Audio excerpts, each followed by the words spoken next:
Hello everybody, we are back on the big block Mopar. Today we're going to put the water pump and water pump housing on this sucker.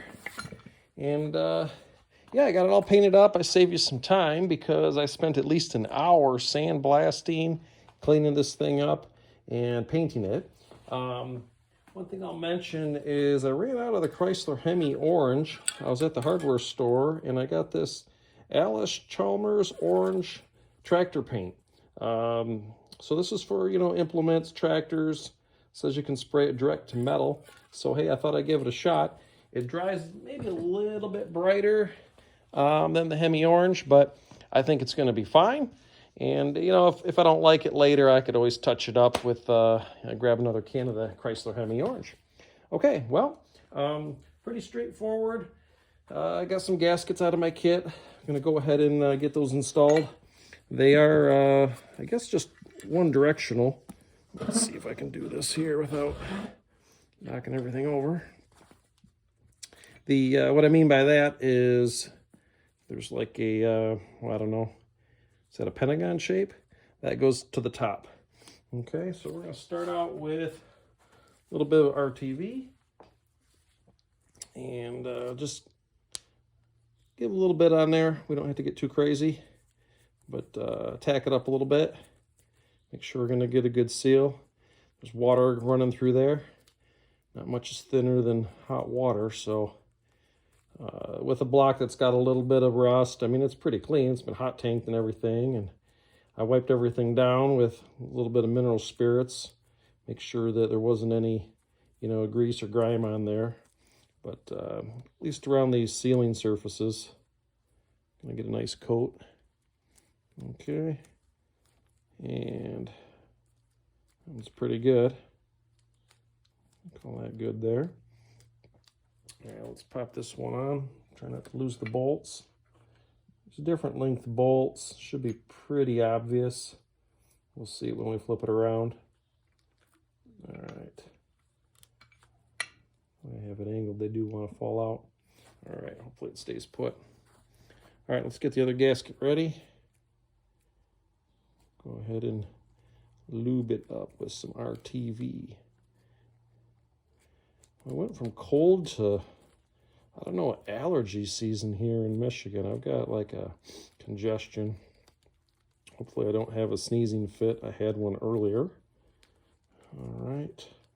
Definitely allergic to something. Pollen of grass or trees, I don't know. All right, that looks pretty good. Set that aside.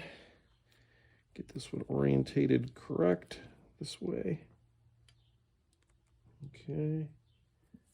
I'll wipe my hands off a little bit so I don't get my nice orange bolts a mess.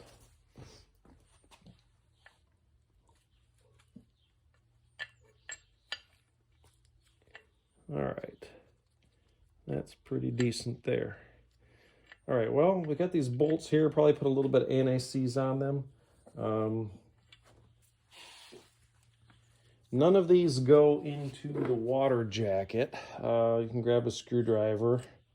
It looks like this is a solid casting. Well, this one just goes to nowhere, but these other ones here, they don't seem to go into the water jacket. So I think we're going to be good with, we don't need to put RTV on these things, but I'm just going to put a little drop of like anti-seize on here. I'm reusing my original bolts.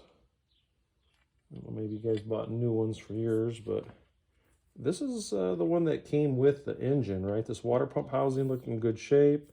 The water pump is turning freely. I'm going to test it once I get it in the car and, make sure that it holds pressure, and I can always put a new water pump on it in the car. That's not a very difficult task. So I'm going to just roll with this one for now. I don't want to throw away something that's good. So might as well reuse it.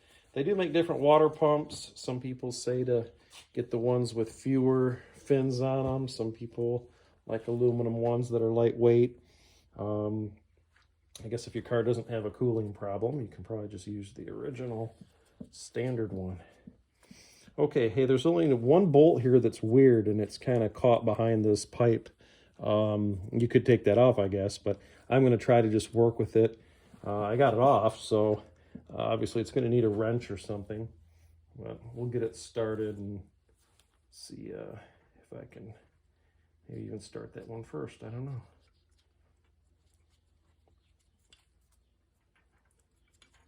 I see we got this one bolt here that doesn't quite match the others. So if you've got the same situation as I do with this captured bolt here behind the pipe, you're only going to be able to go so far before you have to kind of work that guy in. So it's not too bad. There we go.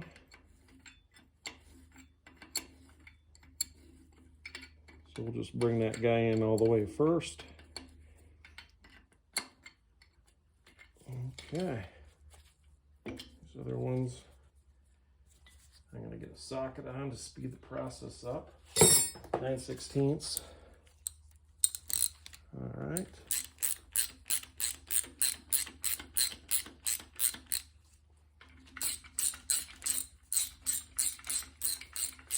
Next, we're going to get into the cylinder heads. I've been super busy with other distractions, roofing projects, and working my truck, so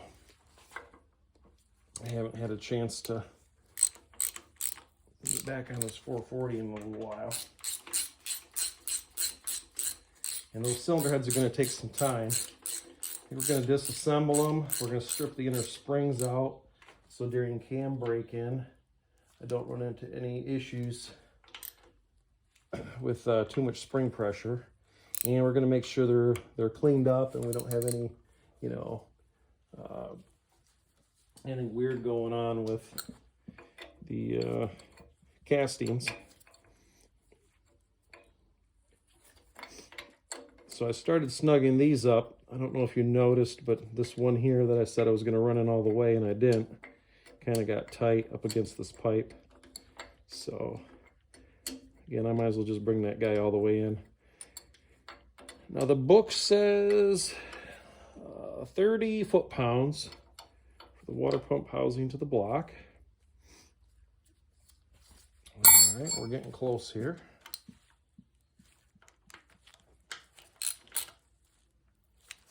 All right. Hand tight first. I don't think there's a particular torque sequence, so I just go a little bit on each. Okay, let's check this guy. All right. Looks like it's sealing up good. It's a pretty thick gasket. So, all right. So let's do this. How about we'll go, what's this at now? 20 foot-pounds. So we'll start with that, which isn't a whole lot.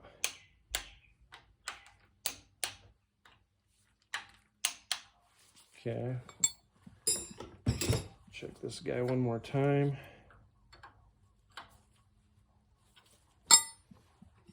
Let's go right to 30. There's 30.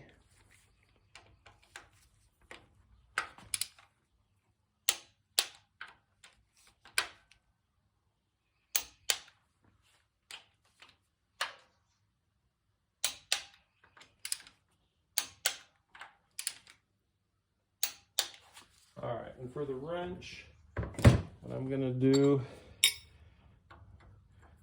is put this other wrench on here and use that for leverage just to kind of get a feel for what 30 foot-pounds feels like. Feels good to me. And I'll go back and check these guys since I just tightened the adjacent one. They're good. All right.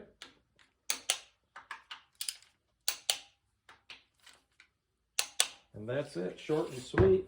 I don't have a thermostat housing thermostat yet. I'll probably replace this temperature sensor here, or I guess this one here, I'll have to read up on what the difference is. They both appear to go into the, the water jacket. So this one's over here by the heater hoses, so maybe that's the heater temperature. But I'll figure out that and probably replace those, and we'll go from there. All right, thanks, and we'll see you later.